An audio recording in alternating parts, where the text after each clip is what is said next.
కావచ్చు, అలాగే సిపిఐలో ఉన్న ఇద్దరు కూడా బహుశా ఈ సాయంత్రానికల్లా గవర్నర్కి విజయ్ని మద్దతు తెలిపే పరిస్థితి చాలా స్పష్టంగా కనపడుతుంది.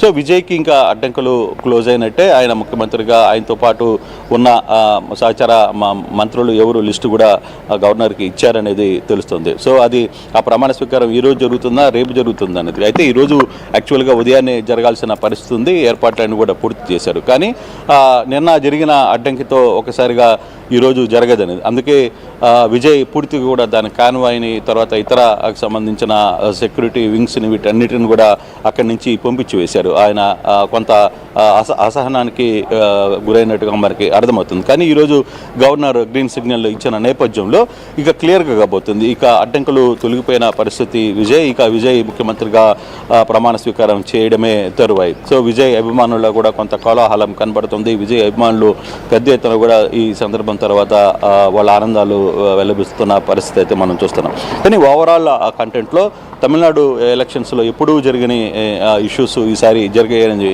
మనం అర్థమవుతుంది. ఒకవైపు డిఎంకే కూడా చాలా క్లియర్గా వాళ్ళు చెప్పారు, మేము ఏఐడిఎంకేతో మేము కలవట్లేదు అని చెప్పి క్లియర్గా చెప్పారు.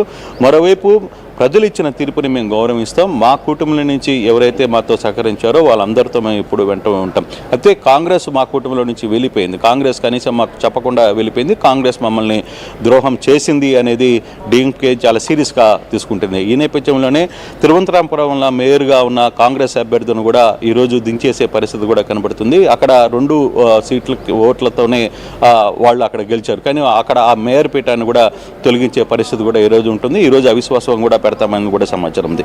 కానీ తమిళనాడు ఎలక్షన్స్ ఎప్పుడూ లేని విధంగా ఎప్పుడూ లేని సందర్భంగా ఈసారి ఎలక్షన్స్ జరిగే ఎవరు ఊహించని స్థాయిలోకి టీవీకే నేత విజయ్ సీట్లు సంపాదించుకోవడం, తర్వాత అవసరమైన మ్యాజిక్ ఫిగర్కి కేవలం ఒక 12 సీట్లకు దూరంలో ఆయన ఆగిపోవడం, ఈ అన్ని అంశాలను కూడా ఒకసారి చూసుకుంటే దానికి తర్వాత జరిగిన వేగంగా పరిణామాలు ఎప్పటికప్పుడు మారుతూ వచ్చాయి. టీవీకేలో కావచ్చు, తర్వాత పక్కనున్న ఏఐడిఎంకేలో చీలిక రావడం, షణ్ముగం అక్కడ వెంటనే వాళ్ళందరినీ తీసుకుని వెళ్ళి ఒక ప్రైవేట్ రిసార్ట్లో పాండిచేరిలో పెట్టడం, అక్కడి నుంచి కొంతమందిని సంతకాలు సేకరించడం, ఇవన్నీ కూడా. సో దాంతో ఒక్కసారిగా తమిళనాడు ఎలక్షన్స్లో ఎప్పుడో 1991లో రాష్ట్రపతి పాలన జరిగిన సందర్భం. కానీ అటువంటి సందర్భం ఈసారి వస్తుందని కూడా కొంతమంది ఊహించారు. బట్ అవన్నీ లేకుండా ఈ వ్యవహారంలో మాత్రం విజయ్ చాలా తెలివిగానే వ్యవహారాన్ని క్లోజ్ చేశారనేది చెప్పాలి.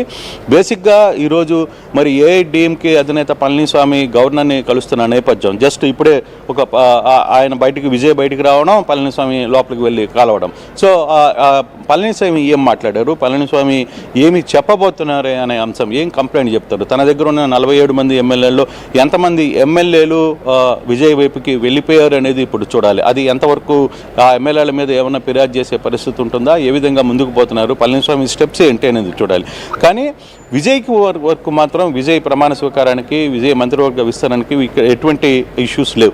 కాకపోతే రేపు అసెంబ్లీ ఫ్లోర్ మీద జరగాల్సిన నంబర్ కౌంట్ గేమ్ మాత్రం రేపు ఏం జరగబోతుంది అనేది కూడా చూడాలి. రేపు ప్రమాణ స్వీకారం జరగబోతుందా, ఈరోజు జరుగుతుందా, లేకపోతే రేపు అనేది ఇంకా క్లారిటీ వచ్చిన పరిస్థితి అయితే లేదు. కానీ గవర్నర్ చాలా క్లియర్గా చెప్పారు, ఎంత సాధ్యమైనంత వీలైనంత త్వరగా ఖచ్చితంగా మీరు అక్కడికి వెళ్ళి మీ బలాన్ని చేసుకోవాలి, ప్రమాణ స్వీకారానికి ఏర్పాట్లు చేసుకోండి అని కూడా ఆయన చెప్పిన నేపథ్యంలో సో డెఫినెట్గా ఎంత త్వరగా వీలైతే అంత త్వరగా చేసుకుంటారు. తర్వాత బల నిరూపణ కూడా ఖచ్చితంగా అసెంబ్లీలో నిరూపించుకునే ఛాన్సెస్ అయితే చాలా స్పష్టంగా కనపడుతున్నాయి.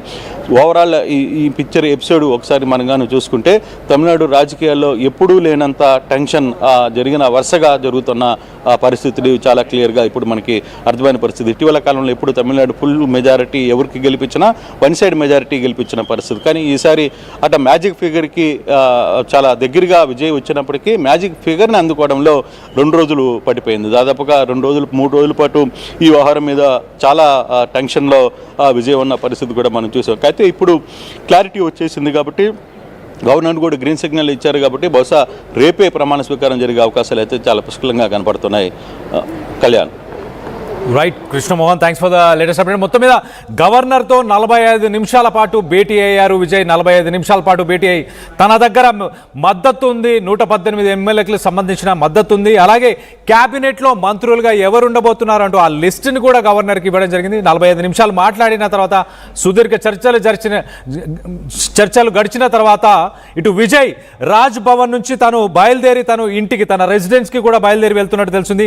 నీలంకరాయ్ రెసిడెన్స్కి కూడా విజయ్ బయలుదేరి వెళ్ళబోతున్నారు. మరి మొత్తం మీద కొంత ఉత్కంఠం అయితే నెలకొనుంది. ఇవాళ సాయంత్రానికే విజయ్ ప్రమాణ స్వీకారం చేయబోతున్నారా, లేక రేపు విజయ్ ప్రమాణ స్వీకారం చేయబోతున్నారా? ఇటు చెన్నైలోని నెహ్రూ స్టేడియంలో ఇవాళ సాయంత్రం ప్రమాణ స్వీకారం చేయబోతున్నట్టు అప్డేట్ వచ్చింది. ఎస్ ఇవాళ విజయ్ తలపతి విజయ్ ఇవాళ సీఎంగా ప్రమాణ స్వీకారం చేయబోతున్నారు. మొదటగా అనుకున్నట్టే మే 7కే మళ్ళీ ఆ డేట్ని కన్ఫర్మ్ చేసేసి మొత్తం మీద అనుకున్న రోజుకి అనుకున్న సమయానికే తలపతి విజయ్ సీఎంగా ప్రమాణ స్వీకారం చేయబోతున్నారు. తన కార్ నంబర్ మనం ముందుగానే ప్రిడిక్ట్ చేసినట్టు సీఎం 2026 అంటూ తన కార్ నంబర్ కూడా ప్రస్తుతానికి సోషల్ మీడియాలో వైరల్ అవుతుంది. మొత్తం మీద 118 మంది ఎమ్మెల్యేలకు సంబంధించిన ఆ మెజారిటీ ఆ సంతకాలను కూడా గవర్నర్కి సబ్మిట్ చేశారు. మరి ఆ 118 మంది ఎమ్మెల్యేలు ఎవరు? ఏఐడిఎంకేకి సంబంధించిన ఎమ్మెల్యేలు ఉన్నారా? షణ్ముగం కొంతమంది ఎమ్మెల్యేలని తీసుకొని ఏఐడిఎంలో చీలికని ఏర్పాటు చేసి టీవీకేకి సపోర్ట్ చేస్తున్నారా?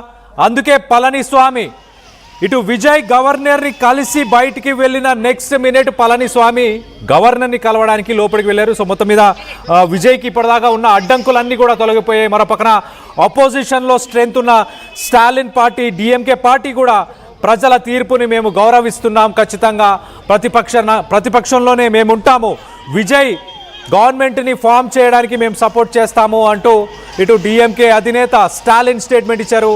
ఏఐడిఎంకే అధినేత ఇవాళ ఉదయం కూడా ఆయన మధ్యాహ్నం 1 గంట లోపల ఖచ్చితంగా విజయ్ టీవీకే పార్టీ డెసిషన్ తీసుకోవాలి, మాతో ముందుకెళ్లే ఉద్దేశం ఉందా లేదా అన్నది మధ్యాహ్నం 1 గంట లోపల చెప్పాలంటూ ఒక డెడ్ లైన్ని కూడా పళనిస్వామి ముందుకు తీసుకొచ్చే ప్రయత్నం చేశారు. కానీ ఆ డెడ్ లైన్ కంటే ముందే అనుకున్న రోజుకే మే 7 అనుకున్న రోజుకే అనుకున్న సమయానికే విజయ్ ప్రమాణ స్వీకారం చేయబోతున్నారు చీఫ్ మినిస్టర్గా.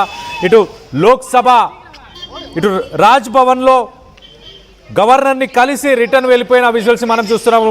రాజ్ భవన్కి వచ్చిన విజువల్స్ని కూడా మనం చూస్తున్నాం. రైట్ సైడ్ బాక్స్లో మొదటగా గవర్నర్ని కలవడానికి వచ్చిన విజువల్స్ని చూస్తున్నాం. కింద లెఫ్ట్ సైడ్ బాక్స్లో ఆయన గవర్నర్ని కలిసి రిటర్న్ వెళ్తున్న ఆ విజువల్స్ని చూస్తున్నాం. మొత్తం మీద విజయ్కు ఉన్న అడ్డంకులన్నీ ప్రస్తుతానికి తొలగిపోయాయి. తమిళ ప్రజల ఆకాంక్ష నెరవేరబోతుంది.